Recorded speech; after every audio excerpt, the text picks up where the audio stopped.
class. Today we're going to discuss a few topics, and this kind of like goes to like the very essence of statistics for me. But we're going to discuss biases, and we're going to discuss ethics in doing statistics. The first thing that we're going to discuss is bias, and sort of me just kind of talking about it first. I want you to think about it in terms of this. I'm going to give you about 2 minutes or 2 or 3 minutes. Actually, no, I'm going to give you 5 minutes to fill out the all about you. And so what you want to do right now is you want to hit pause here and fill out the all about you.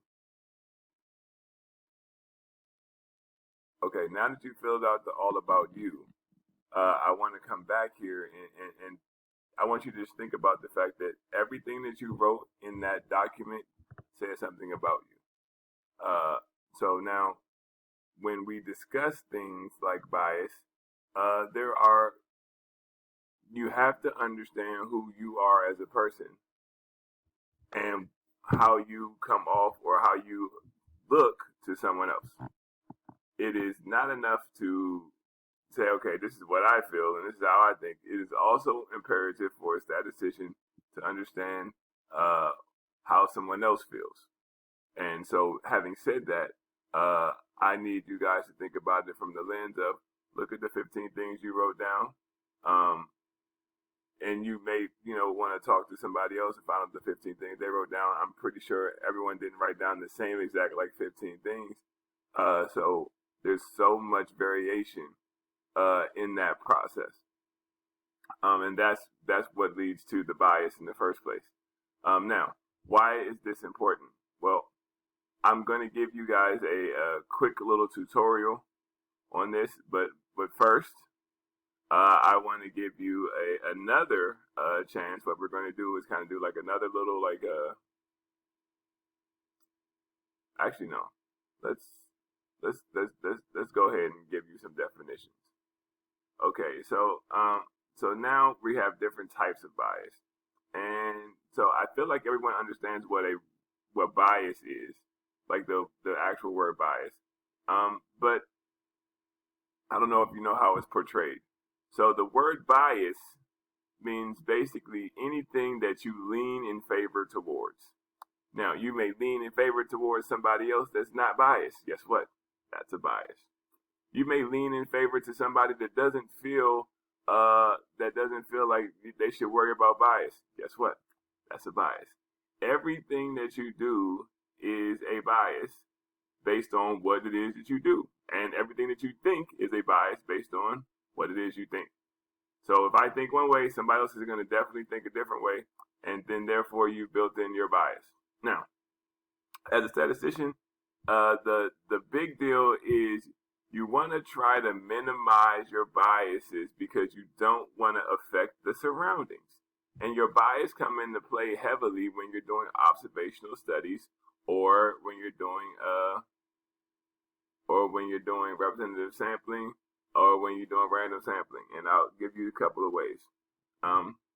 So way number one is what they call a non-response bias. Non-response bias. I'll give you an example. If I ask everyone in the class, what is a non-response bias? I would probably be sitting here waiting. 2 people would decide that they wanted to respond. I asked everyone in the class though. Only 2 people decided to respond. Guess what? The other, how many ever people it is in the class, that's a non-response bias. I did not know. I didn't get to get what they thought. So they decided not to respond. Another scenario with the non-response bias is when you're walking down the street and you see some people coming up and you're like, ooh, they might be an issue. Because they're handing out cards or handing out papers. You don't want to really deal with it. Well, what you do is you turn around, walk the other way across the street. You hop on your phone, pretend like you can't understand what's going on. Be like, I'm on the phone. That's my cousin. You may actually make a phone call before you get there because you're like, okay, I don't want to pretend like I'm on the phone. I might want to be like loud, or I throw in my earbuds and then I put my music up and then look down at the street. Whatever you do, like all those things force in a non-response bias. Okay, the other bias, which is equally bad, is the selection bias. If I told you to look at the class and pick out 4 people, inevitably you're going to pick out 4 people that you find something in common with. Whether you like, okay, well, I'm going to pick out, if I'm a girl, I'm going to pick out a bunch of other girls. If I'm a guy, I might pick out my guy friends. I might pick out the people that are just sitting right next to me because I don't really know the people over there. I might pick out people that I know, and I know their names, and there I may pick out the people that are just in my top row. All of that is selection bias. Now, why is that a selection bias? Is based solely on how you decided to collect the data in your mind.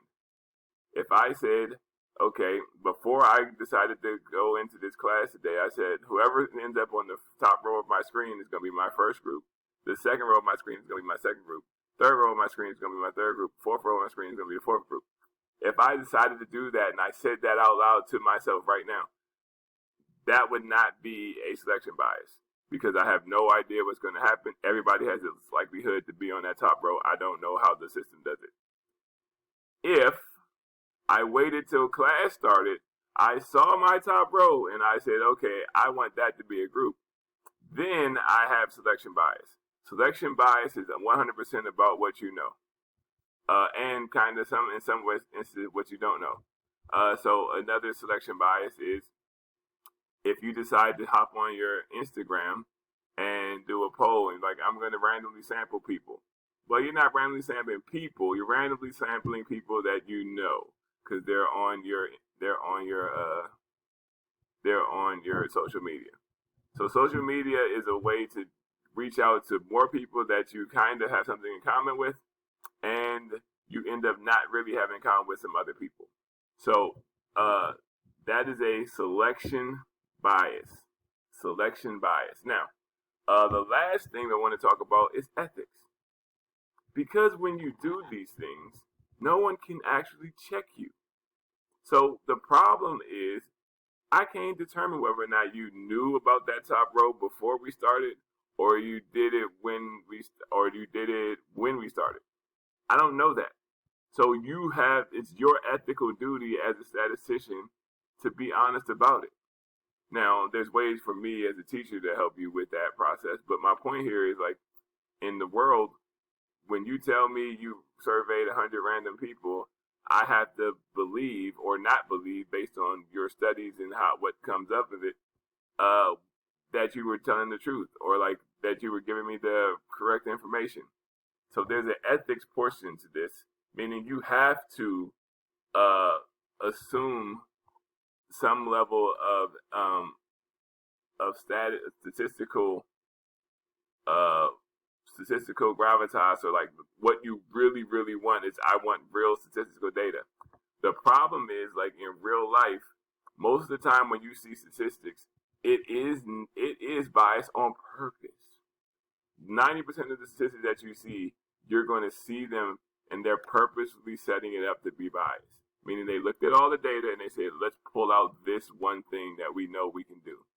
And so I'm going to have you watch a couple of commercials, and you're going to look at those commercials and categorize those things and look at the biases and talk about why they feel like they're biased. And so when we do that, you'll get a common understanding of bias and ethics. All right. What I want to do to bring this home is talk about this puzzle. Now, there's a bunch of puzzle pieces, and here's a couple of things to think about. Okay, got a puzzle piece. We are clear that everyone understands this and will register this as a puzzle piece. It's the puzzle piece. No issues whatsoever. Now, what you're looking at when you see this puzzle piece is I see a puzzle piece. And then you start to notice things. Like, you see this puzzle piece. What do you notice the difference between these two? This is the edge and this is not. This is the middle. Well, I'm noticing the difference between these puzzle pieces. Although I registered this when I see this, I'm not going to say to myself, oh, this is a edge puzzle piece. I'm going to say to myself, this is a puzzle piece. Oh, that's a piece to a puzzle. Got it? I'll see this one by itself. I'm going to say, oh, this is a piece to a puzzle. When I see them together, I start making connections and start making separations about the puzzle piece. When I see this full, huge group of puzzle pieces, then I can start talking about these puzzle pieces as, okay, what I start separating. Your brain immediately starts separating things because why? You're trying to put the puzzle together. Now, if you're working to put a puzzle together, you are designed to look at differences. So let's not be upset or sad when you see a difference. When you see bias, don't be upset or sad about it. You need to learn that, listen, this is my bias. My bias is going to keep changing and keep adjusting based on more information that I get, and I have to keep being aware of it. And it's okay to be aware of a bias. Okay? As a statistician, you need to throw that bias to the side and do your statistical analysis, because that is going to be your ethical duty as a statistician. And not only that, it will help you in life to work on trying to be less biased, or trying to note or noting your bias and recognizing that, okay, maybe I need to take a step back because I'm dominating the conversation. Maybe I need to take a step back because, I don't feel like I'm including everybody. So this all plays into it. And I'm going to do an example, but I'm going to wait for that to next week. But right before we start our project, I'm doing an example with you guys and kind of have you guys talk about it. But for right now, you have your assignments that you need to get done. So get at it. And that was my example for recognizing bias. Right. Good luck.